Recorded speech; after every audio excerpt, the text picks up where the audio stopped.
Did you know that the first written mention of a creature in Loch Ness dates back to 565 AD, in the biography of Saint Columba?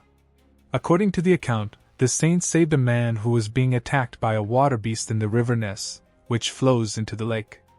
Could this story be the first record of the legendary Nessie, or just a medieval legend? Intriguing, isn't it? Stick with me, that's just the beginning. Hello curious minds and welcome to my channel.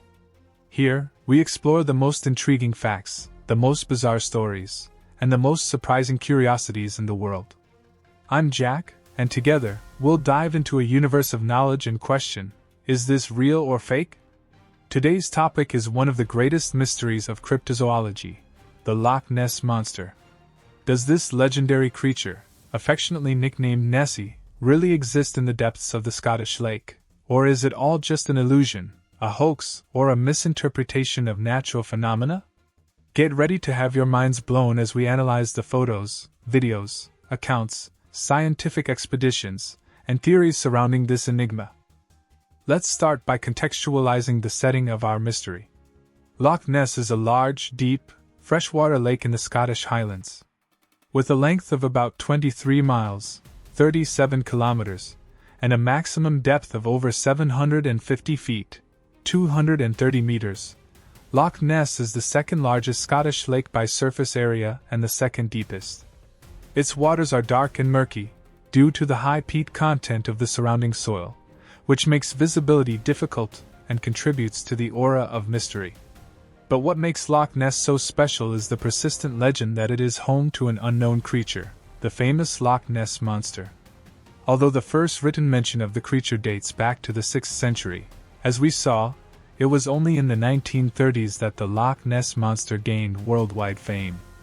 In 1933, the Inverness Courier newspaper published the account of a couple, Mr. and Mrs. Spicer, who claimed to have seen the nearest approach to a dragon or prehistoric animal that I have ever seen in my life crossing the road in front of their car, carrying an animal in its mouth.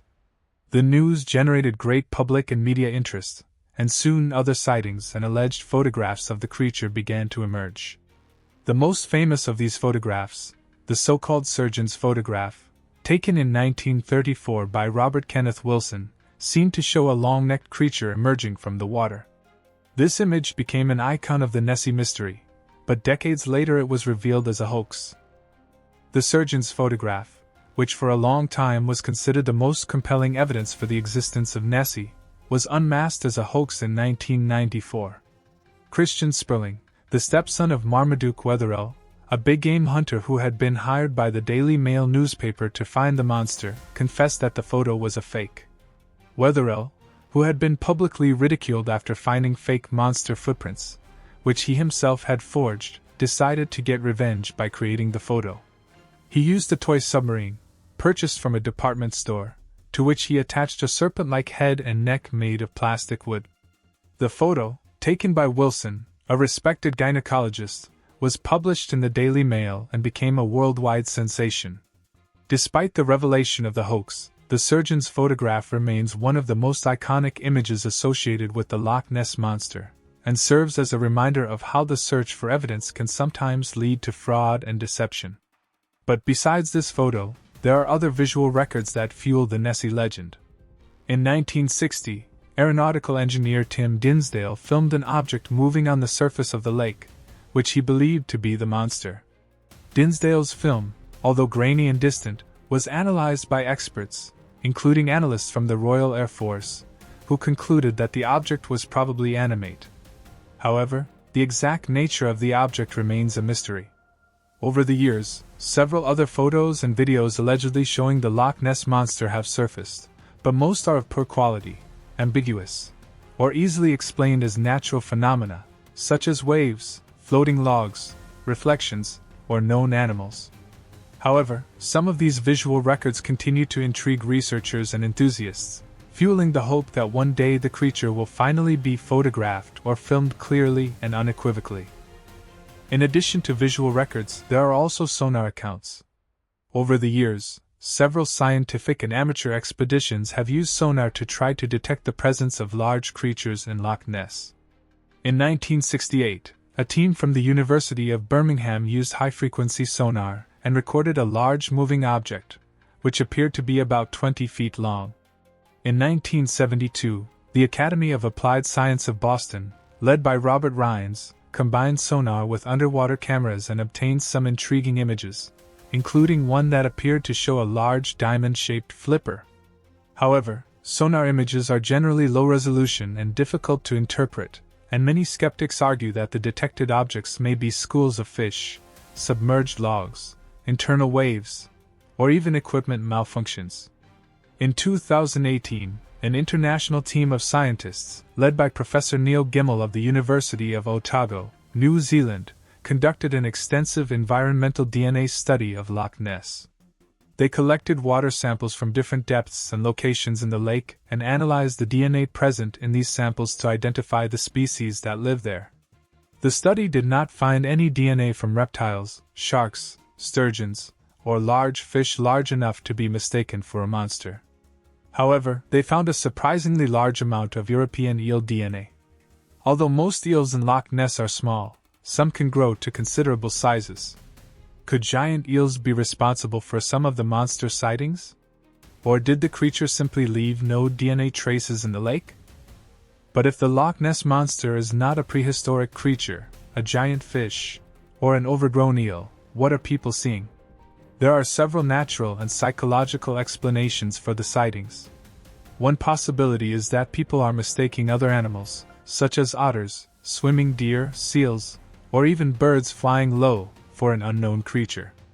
The poor visibility of the water, the variable weather conditions, and suggestion can lead to misinterpretations. Another explanation is that people are seeing natural phenomena, such as standing waves, floating logs, reflections on the water, or algae formations. Loch Ness is known for its seiches, which are standing waves caused by wind and atmospheric pressure, which can make objects on the surface appear to move strangely. In addition, peat from the soil around the lake can create large pieces of floating organic matter, which can resemble an animal. It is also important to consider the psychological factor. The belief in the Loch Ness Monster is, in part, fueled by suggestion, the desire to believe in something mysterious and extraordinary, and the human tendency to seek patterns and meanings in random events.